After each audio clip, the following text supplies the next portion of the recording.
Bien-aimés dans le Seigneur, soyez bénis au nom puissant de notre Seigneur Jésus-Christ. Je reviens vers vous à travers ces vidéos et d'ailleurs, merci à tous ceux et celles qui regardent et qui transmettent aux autres que cela a sauvé beaucoup de gens et que la parole de Dieu continue et que la grâce de Dieu localise tous ceux et celles qui écoutent et qui transmettent et qui bénit d'autres personnes à travers la parole de Dieu. Sur cette chaîne, c'est le Saint-Esprit qui parle. Sur cette chaîne, nous n'allons pas prêcher autre chose que ce que le Seigneur a dit de le dire. Il a dit, va, dites-les-leur. Et moi, je vous transmets et à vous et à moi aussi. Aujourd'hui, il m'a dit, va ma fille, parle-les-leur sur la colère. La colère. Alléluia. Le Seigneur m'a dit, dites-les-leur, moi qui suis Dieu, je ne garde pas la colère pour toujours. Je suis leur créateur, le créateur de toutes choses. Je ne garde pas la colère. Pourquoi eux, ils gardent leur colère? Pour toujours. Et ils vont amener cette colère où? D'ailleurs, c'est quoi la colère? C'est ce qu'il m'a dit. Alors nous allons regarder dans le livre de Jacques chapitre 1, verset 20. Il est écrit, la colère n'accomplit pas la justice qui plaît à Dieu. Alléluia. La colère n'accomplit pas la justice qui plaît à Dieu.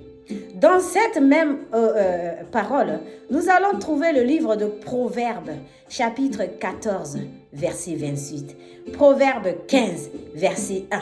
Nous allons trouver le livre de Galates 5, versets 22 et 23. Nous allons trouver, oh, Alléluia, le livre de Jean, chapitre 2, versets 13 à 15. Tout ça, c'est pour soutenir la parole concernant la colère. C'est quoi la colère? La colère, c'est un état à laquelle c'est géré par les sentiments.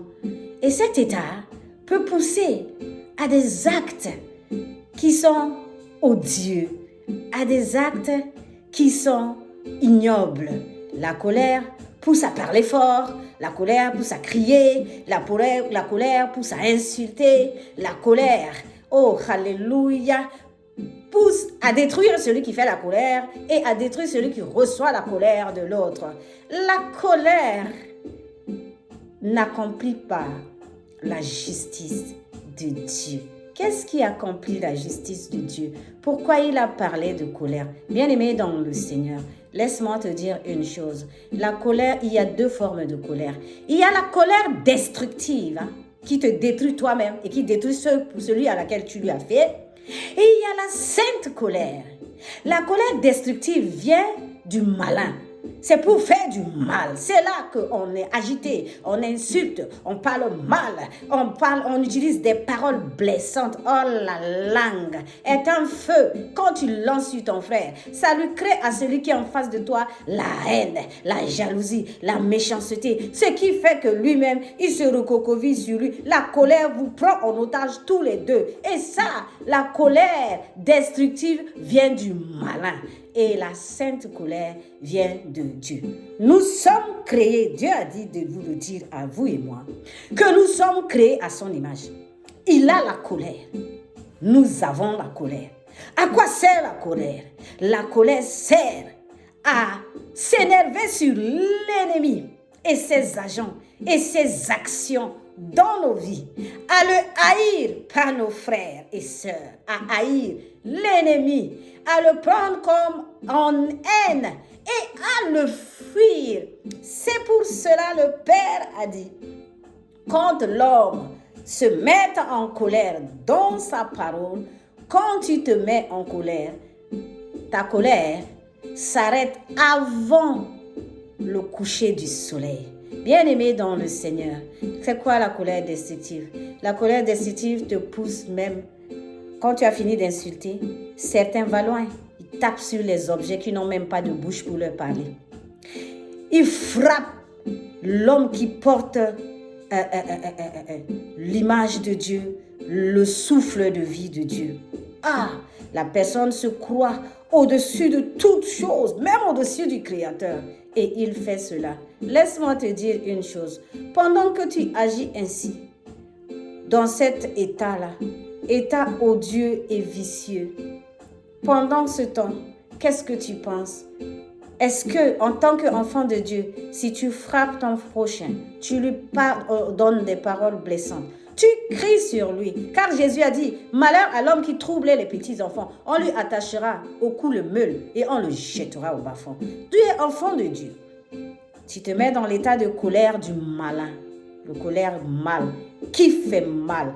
Tes molécules corporelles se transforment, se chauffent et créent de maladies incurables en toi à force d'être tout le temps en colère. Et en même temps, la personne qui est en face de toi reçoit toujours tes cris, les énervements, les méchantes paroles, les paroles odieuses et tout cela. Et ça lui crée en lui la haine, la jalousie, la méchanceté et ça tourbillonne. Et dans cette atmosphère, si vous êtes les gens du monde, encore... Pour vous, il y a une chance. Mais si vous êtes avec le Saint-Esprit, vous êtes sûr que le Saint-Esprit travaille avec vous dans cette période-là. L'enfant de Dieu, le Seigneur me dit de te dire à toi et moi que nous devons nous mettre en colère. Mais nous devons nous mettre en sainte colère. Voici ce que fait sainte colère. Quand le problème arrive, un trouble arrive, on rentre en prière. On crée une relation de communication avec Dieu. On lui présente le trouble qui vient d'arriver. On lui demande sa sagesse et son intelligence afin de pouvoir résoudre le problème. On ne peut même pas résoudre le problème parce que quand on va devant Dieu, c'est lui présenter le problème et l'attitude à laquelle nous devons adopter afin de pouvoir résolver ce problème. La parole dans plusieurs versets que je vous ai dit dans le livre de Proverbes, par exemple 15 chapitre 1, il est écrit une parole douce, alléluia, arrête la querelle, mais une parole odieuse, oh, alléluia, détruit. Bien-aimé dans le Seigneur, pendant que tu es avec Dieu et que tu es un enfant de Dieu, situe-toi dans la sainte colère. La sainte colère te pousse à localiser Satan derrière chaque élément qu'il utilise, que ce soit ton mari, ton enfant, tout le monde qui vient vers toi pour te détruire, pour faire fuir le Saint-Esprit en toi, pour pouvoir envoyer la grâce loin de toi, pour pouvoir t'anéantir parce que la colère te met en prison. Or, naturellement, l'ennemi nous a déjà combattu. La prison de mariage, prison de santé, prison de célibat, prison de financière, de pauvreté. Nous sommes dans cette prison. Or, chaque prisonnier a besoin de la justice pour sortir de sa prison. Et la justice de Dieu ne peut pas s'accomplir au même moment qu'il y a la colère. Pendant que Dieu vient pour te délivrer, il y a la colère. Et cette colère, elle n'est pas sainte. Cette colère, elle est malsaine. Elle est colère pour faire du mal. L'Esprit de Dieu ne peut pas agir pendant que tu es en train de faire la sainte colère. Seigneur, regarde la situation avec telle personne, la situation avec telle situation. Et je te demande de m'aider. Tu commences à prier. Tu laisses la main à Seigneur. Automatiquement, les anges arrivent. Et quand les anges arrivent, tu retrouves la paix en toi et la parole doucereuse. Regarde, quand Dieu intervient pour donner justice, c'est différent. Jésus est arrivé. Jean 2, 13, 15. Jésus est arrivé dans la maison de Dieu, dans le temple de Dieu. Il y a l'anarchie totale, le marché. Ça représente quoi? Toi et moi, là, qui sont là, dans nos corps qui est le temple du Seigneur. Quelle est l'anarchie qu'il y a dedans? Tout type de maladie, tout dans nos vies, là, l'anarchie, tout type de problème, dans nos situations, tout type de problème. Qu'a fait Jésus? Il il les a chassés. Alors si tu laisses la place au Seigneur Jésus, Jésus va les chasser. Et il t'a montré l'exemple. Mets-toi en sainte colère. Chasse toute maladie qui est en toi. Chasse toute pauvreté qui est en toi. Chasse toute difficulté qui est en toi. Parce que tu as le Saint-Esprit. Tu es un enfant de Dieu. Voici à quoi sert la colère. Mets-toi en sainte colère pour le faire. Ne regarde pas celui dont l'ennemi l'a utilisé pour te fatiguer. Ne regarde pas celui dont l'ennemi l'a utilisé pour murmurer, pour quereller. Regarde, je vais te dire encore une chose en ce qui concerne la justice. La justice. Car la Bible, sur cette parole, on est clair, il est écrit que la colère n'accomplit pas, n'accomplit pas la justice de Dieu. C'est-à-dire, ce que tu veux faire dans la colère ne pourra jamais plaire à Dieu. Quand tu insultes ton voisin qui pleure, quand tu lui parles mal de ton voisin, tu fais du mal à ton voisin. Tu penses que ça plaît à Dieu et ça va te plaire. Mais peu importe qui tu es, je vais te donner un autre exemple. Regarde bien. Ce qui plaît à Dieu dans la colère, c'est la prière. C'est la prière, il n'y a pas autre chose. Dans le livre de Actes 5, Ananias et Saphira, ils ont vendu juste leur terrain. Personne ne leur a dit de donner l'argent à l'église, mais ils ont donné à l'église, sauf qu'ils l'ont donné sous la base de mensonges. La parole doucereuse de Pierre a laissé la place à l'Éternel de faire la justice. Malgré qu'ils ont donné à Dieu, ils sont morts. Va lire Acte 5. Et je te rajoute encore, Géasi, Élisée, Naaman. Géasi, Élisée, Naaman. Voilà. Si toi et moi, tu allais dire quoi? La justice dans la colère. Comment ça se fait que Élisée allait laisser à cet homme riche tous ses biens pour qu'il parte avec? Étant donné qu'on l'a soigné. Parce qu'il faut attendre à Dieu. On ne s'attend pas à l'homme. Alors, Géasi a utilisé quoi? La colère de la chair. Il a dit, je vais courir derrière lui, je vais récupérer tout ça. Il est parti, qu'est-ce qu'il a fait? Il a menti. Quand il a menti, il est venu avec tout ce qu'il a vu. Oh, l'homme de Dieu ne s'est pas énervé. Or, c'est une grande trahison. Il ne s'est pas énervé. Il a regardé, il a dit, qu'as-tu fait? Bon, comme tu as décidé ainsi, alors la lèpre de ce monsieur te suivra, toi et ta génération. 2 Rois 5, allez. Toutes les générations de Géasi sont maudites. Et je reviens vers la femme, l'adultérienne. Les hommes de loi, ceux qui crient sur les gens, qui parlent mal en colère. Oh, moi, je connais Dieu, il faut faire ça, la chose de Dieu, il faut comme ça, comme ça. Non, c'est pas comme ça qu'on fait. On demande à Saint-Esprit l'orientation. Voilà, la femme adultérienne a montré l'exemple. Les grands prêtres l'ont pris, ils ont respecté la loi dans la colère avec les pierres pour la lapider. Arrivé devant Jésus, Jésus les a regardés. Il a dit, commencez à les juger par terre, parce que c'est avec la poussière de la terre que Dieu t'a créé, toi et moi. On n'est rien. Et lui-même, il a dit au début, notre colère peut nous amener où? Du moment où notre séjour sur la terre n'est que compter devant lui. La colère ne résoudra rien et ne fera rien qui va lui plaire. Donc, la parole de Dieu et l'amour de Dieu et la joie de Dieu, quand c'est dit dans le livre de Galates, la bénité, l'amour, le pardon et tout ça, Galates 5, versets 22-23.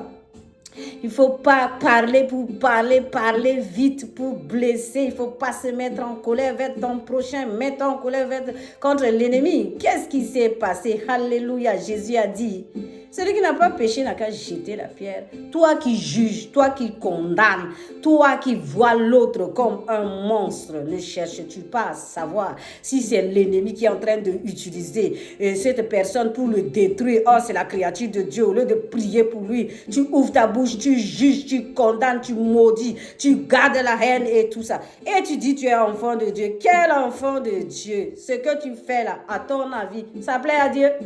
Que celui qui fait la donne la colère et que celui qui reçoit la colère destructive là, vous n'avancez rien dans le royaume de Dieu. La sainte colère et la sainte colère a permis à Jésus de ne jamais juger la femme à la perte de sang, parce qu'il sait que cette femme est sur la terre et sur la terre il y a des combats avec l'ennemi. Le combat, l'ennemi va utiliser cette femme ou autre personne. Jésus lui dit seulement, va et ne pêche plus. Est-ce qu'il lui a crié dessus? Non, il n'a pas crié dessus. Et je vais terminer sur un exemple encore pour que tu puisses comprendre que la colère ne plaît pas à notre Seigneur. Et la colère peut commencer, mais elle s'arrête vite. Et le pardon prend le dessus. Alléluia. Moïse, Myriam, Aaron. Myriam et Aaron pensaient qu'ils sont frères de Moïse, donc ils ont l'autorité de pouvoir murmurer sur lui. Pendant que l'homme de Dieu est en train de travailler de Dieu, pendant que quelqu'un est devant Dieu, et vous mettez à murmurer sur cette personne-là, faites très attention, parce que Dieu les a convoqués. Et Dieu a été le juste juge de nous tous. Pour la justice de Dieu, il n'y a pas sœur, il n'y a pas frère, il n'y a pas mère, il n'y a pas père. Dans la justice de Dieu, tu troubles un enfant, tu troubles un adulte, tu troubles l'innocent, tu payes. Quand il va juger, il juge, car sa parole dit, ne vous trompez de rien, car nul ne peut tromper Dieu. Chaque graine que vous avez sémée là, il vous sera récolté à vous-même. Alors qu'est-ce que Dieu a dit à Moïse et Aaron? Il a rendu Myriam lépreuse. Aaron saute sur Moïse, pardon, prie pour nous. Si tu nous laisses là, notre vie va être détruite dans ce camp. Et pourtant, nous sommes tes frères et sœurs. La honte des frères et sœurs, des hommes et machins de pasteurs, et qui dans la maison, les femmes de pasteurs, les gens dans la maison de pasteurs, qui se mettent à murmurer pour avoir les lèpres. Demandez Moïse pour prier pour vous. Qu'est-ce que Dieu veut nous faire comprendre par là? Vos colères qui vous poussent à faire des choses qui ne conviennent pas à Dieu. Quand la justice de Dieu se mette debout, nul ne peut s'opposer à cela. Et la colère de l'Éternel, vaut mieux pas avoir la colère de l'Éternel, vaut mieux avoir la colère de l'homme afin de demander pardon à l'Éternel. Parce que si c'est la colère et la justice de Dieu qui se lèvent contre la colère, la Bible dit, l'Éternel est lent à la colère, riche en bonté. Tu es enfant de Dieu, sois lent en colère, riche en bonté. N'est-ce pas, tu dis dans le Matthieu 6, verset 9, notre Père qui es aux cieux. N'est-ce pas, tu dis que c'est ton Père? Alors, quelle est l'éducation que ton Père a donnée? Quelle est l'éducation que Jésus a donnée? Tout est dans la Bible. Comment comportes-tu avec ton enfant que l'ennemi avait troublé un petit peu pour te vacciner? Tu cries dessus sur lui. Un petit enfant sans force, tu lui cries dessus. Et puis après, tu le frappes. Et puis après, tu fais ça, après, tu fais ça. Et quand tu es un adulte, ta femme, tu le frappes. Ah, un adulte comme toi, tu lui fais du mal, tu l'insultes. Et celle qui est là, la haine, la haine, la haine, la haine, la haine. Bien aimé dans le Seigneur a dit, vos colères n'accomplissent pas la justice qui me plaît à moi, Dieu. Ça peut arriver. Arrêtez vite avant que mon soleil se couche. Sinon, je me lèverai avec ma justice. Si tu es frère ou sœur, tu es femme, mari, tu es qui que ce soit, je reste juste juge. Et je juge. Et quand je juge, même si c'est parce que tu as donné, même si c'est parce que tu as fait du bien, peu importe, au moment où tu as levé la colère de Dieu pour le juste jugement du dernier jour, tout tes biens sera à l'eau et tu passeras de l'autre côté. Donc, bien-aimé dans le Seigneur, demandons à Saint-Esprit de nous guider au quotidien. Tout ça, c'est les éléments destructifs, comme son nom l'indique, pour notre vie. En tant qu'enfants de Dieu, nous devons vivre dans Galates 5, versets 22 et 23. C'est-à-dire la paix, l'amour, la joie, la bénignité. Que le Seigneur met ça, écrit ce tableau de l'amour dans nos cœurs. Le tableau de pardon au lieu de non-pardon dans nos cœurs. Et que le Seigneur nous donne la passivité et non le cœur lourd et dur. Que le Seigneur nous apprend à vivre l'amour avec le Saint-Esprit et non la destruction manipulée par l'ennemi. Ne te contente pas à dire que Dieu permet qu'on a la colère. Dieu permet qu'on a une sainte colère. C'est différent que Dieu permet qu'on a la colère destructive. Parce que la colère destructive, tu l'as héritée de tes vieilles manières, de tes parents. Ce n'est pas celui de Dieu. Celui de Dieu, c'est avec le Saint-Esprit. Et ça demande la prière. Que Dieu soit béni. Que sa parole vous guide et vous oriente afin que au quotidien, quand vous êtes en train de faire les choses avec les autres, quand vous êtes en train de faire les choses pour Dieu et pour vous-même ou pour vos entourages, n'oubliez jamais, le maître de toutes choses, propriétaire de toutes choses, c'est Dieu. Il est lent à la colère et riche en bonté. Soyez lent à la colère et riche en bonté, afin que vous sortez de vos multiples prisons que l'ennemi a mis devant vous, et que toute la gloire lui soit rendue, et le bonheur et la prospérité qu'il a prévu pour vous sur la terre là, soit votre partage, car il lève son soleil, écoutez bien, sur les bons et les méchants. Il fait pleuvoir sur les justes et les non-justes. Nul ne sonde les profondeurs de l'Éternel. Que toute la gloire lui soit rendue et que cette parole te guide, soit comme un manteau pour toi, afin de sortir de la prison à laquelle tu es, au nom de Jésus. Amen, amen, amen. Soyez bénis au nom puissant de Christ Jésus.